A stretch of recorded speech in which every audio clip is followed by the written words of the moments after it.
Well, what a great compressor this is from Sparmax. This is the TC-2000. We've been selling this compressor probably for the last 20 years, and I don't think there's a better compressor on the market. Very well manufactured. It's actually a twin cylinder compressor, so it does give out a lot of air, and it can cope with pretty much any airbrush and a spray gun as well, because it will give you plenty of air through the actual airbrush itself, so no pulsation whatsoever.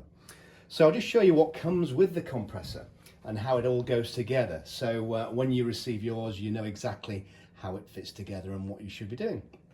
So it actually comes with two airlines and the moisture regulator and moisture valve and regulator and pressure gauge.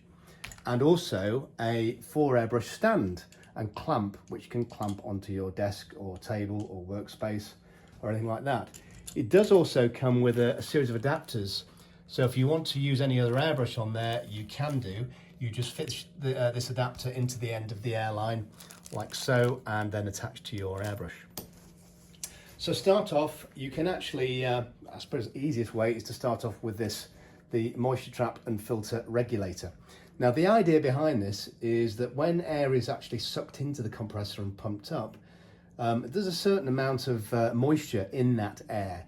Depending what time of the year, obviously in summertime, there's going to be a lot more humidity. And the last thing you want is any water coming down your airline and going through your airbrush.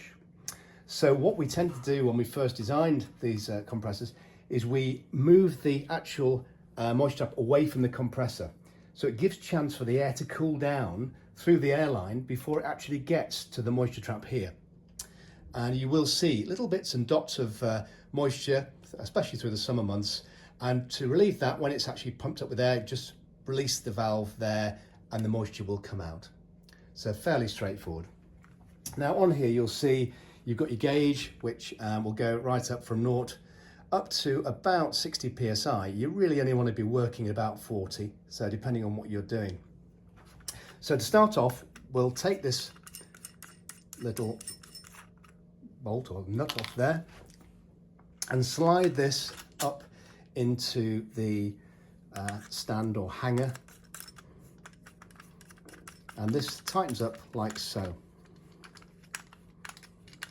So it's nice and rigid in there and this then can fit onto any desk or workspace that you're working on.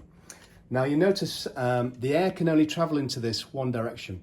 Generally from the right hand side here, you'll see there's a double adapter on here, and you can actually attach two airbrushes by taking off this little blanking nut here. Can't use two at the same time, but you can have two set up with different colors in, which makes perfect sense. So I'll just screw that back on there. So depending which airline you want to use, you can use either the straight line or the coiled hose to go from the compressor to the actual moisture trap. So I'm going to put the curly one on there. I'll just put that down just so I can,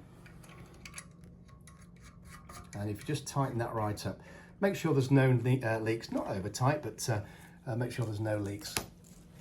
And then we'll screw this one on to the right hand side here of the moisture trap and regulator. And then what we'll have here, we can screw this one onto this side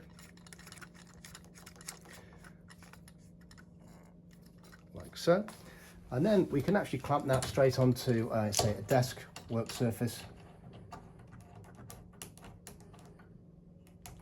like so.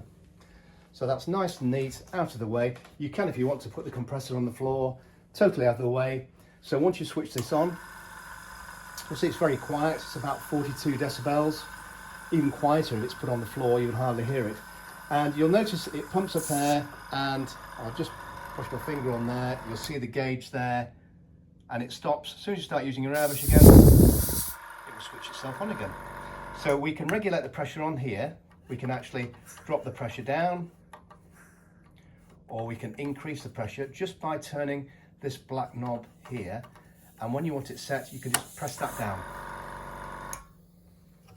So to release it, lift it up, and then either turn the pressure down or up. So using the pressure gets different effects you can have with your airbrush. I'll just switch that off now. And these compressors can run for a very long time because generally you're only airbrushing for a few seconds at a time, but they are built in with a special shut-off feature if they were ever to overheat, so you can never damage the compressor. But a really good machine, and we have sold hundreds of these over the years, and very rarely have we ever had a problem with them. So if you need any more advice or help, by all means contact us at Graphics Direct.